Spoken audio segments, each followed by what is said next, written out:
Everyone, good morning. সকালে চা নাস্তা হয়ে গেছে আর এবার আমি বিছানাটা গুছিয়ে নিচ্ছি। তো বেড থেকে লেপটাকে তুলে নিয়ে আর বাইরে বিছানা করছি। আমরা এখন গরমের জন্য যেহেতু বাইরেটাতেই শুচ্ছি, তো সেই জন্য লেপটাকে তুলে নিয়ে এখানে বিছানা করছি। তো এমনি মাদুরের উপরে শুলে আমার বড্ড কষ্ট হয়, অসুবিধা হয়, কোমরে লাগে, তো সেই জন্য লেপটাকে তুলে নিয়েছি। একটু গদি মতন থাকলে তাহলে আর অসুবিধা হয় না। তুলে এখন বিছানার এখানেই করছি। আর বেশ ভালো ঘুমও হচ্ছে, ওখানে ঠান্ডা ঠান্ডা বেশ ভালো লাগে।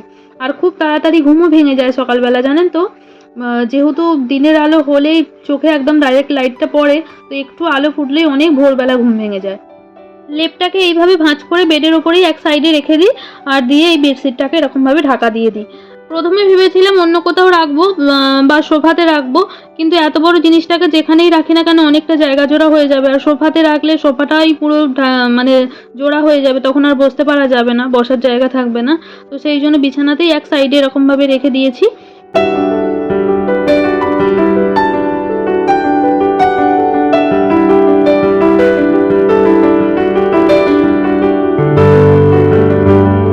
এই জামা কাপড়ের সেটটা আমার হাজব্যান্ড ধুলোরের দিনকে পরেছিল, তো একটা প্যাকেটে আলাদা ভরে রেখে দিচ্ছি। এবার থেকে প্রত্যেক বছরই লাগবে। আর দেখুন না কত খালি হলুদ লেগেছে। ওই যে দইয়ের হাঁড়ি মাথায় নিয়েছিল, ওইতে হলুদও দেওয়া ছিল, কিন্তু হলুদের দাগগুলো ওঠেনি, এগুলোতে সব পড়েছিল। তো তো এই যে টাওয়ালটা দেখালাম আপনাদের, ওটা এর আগেও আর একবার ধুলোটে ব্যবহার করেছে। তো সেবারে আবির লেগেছিল প্রচুর, কিন্তু আবিরের দাগ পুরো উঠে গেছিলো, পরিষ্কার হয়ে গেছিলো, কিন্তু হলুদের দাগ উঠছেই না। অনেক চেষ্টা করেছি কিন্তু ওঠেনি, লাস্ট পর্যন্ত এখনও একটু একটু রয়েই গেছে। আর এই টি শার্টটা নিয়ে এসেছিলো পছন্দ করে যে ও পরবে বলে, কিন্তু এত হলুদের দাগ রেখে গেছে, ও বললো যে রেখেই দাও, প্রত্যেক বছর বরং ধুলোটের সময়তেই কাজে লেগে যাবে। নাহলে ও আলাদা পরবে বলে নিয়ে এসেছিলো যে আজকের দিনটা পরি আর বাদ বাকি তারপরে পরে ফেলবো, কিন্তু এত হলুদের দাগ লেগে গেছে, ওই জন্য ও বললো যে তাহলে থাক, ওটা তো আর আলাদা পরা যাবে না, তো রেখে দাও। এই জামা কাপড়গুলো কালকে কেচেছিলাম আর শুকিয়ে যেতে তুলে রেখে দিয়েছিলাম, তখন আর ভাঁজ করা হয়নি। তো এখন সব গুছিয়ে ভাঁজ করে নিলাম।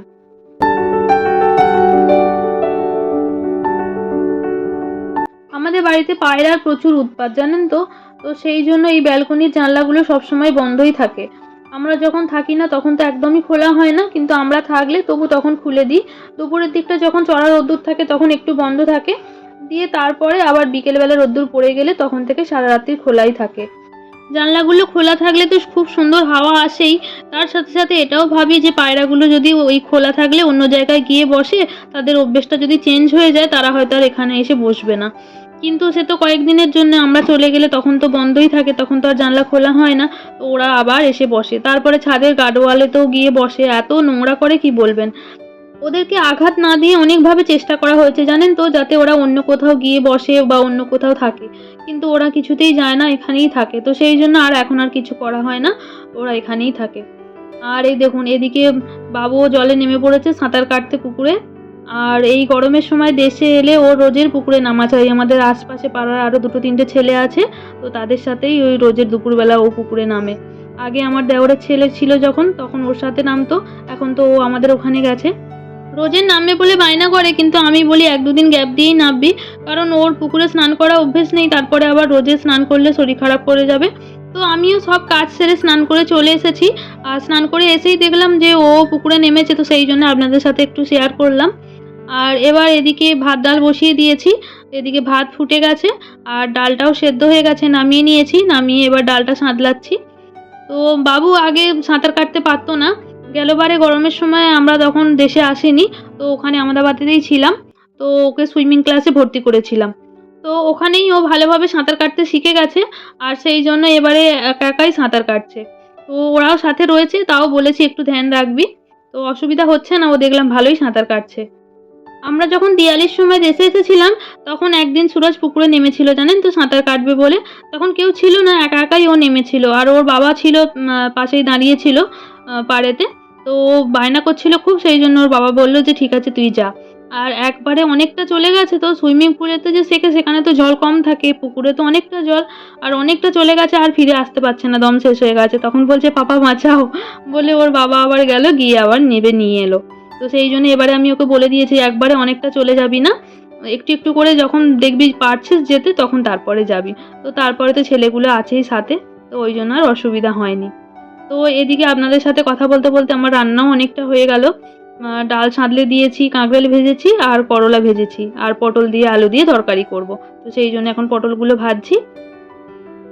ভাজা একটা করলেও হতো, কিন্তু করলাগুলো ছিল খারাপ হয়ে যাচ্ছিল, সবজি অনেকগুলো রয়েছে বলে, তো সেই জন্য করলাগুলো ভাজা করে ফেললাম। আর এবার পটলের তরকারিটা করছি। তো রান্না বান্না আমরা আসার পরে 2-3 দিন ওই দিদিরা যে ছিল সব ওরাই করছিল, ওই যারা মায়ের কাছে থাকে। আর তারপর থেকে আমিই করছি। প্রথম 2-3 দিন তো আমার ওইসব পরিষ্কার করতে, ঘরদোর গুছোতে এইসবেতেই কেটে যায়। তো সেই সবগুলো হয়ে গেছে, তো এবার আমিই রান্না করছি।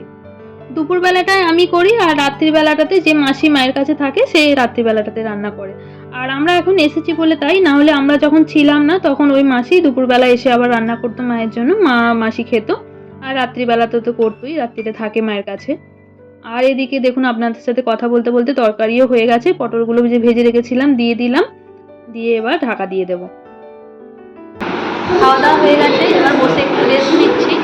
আর চুলটাও ভিজে আছে, স্নান করে এসেই রান্না করতে চলে গেছিলাম, তো সেই জন্য তখন শুকিয়ে নিয়েছিলাম চুলটা।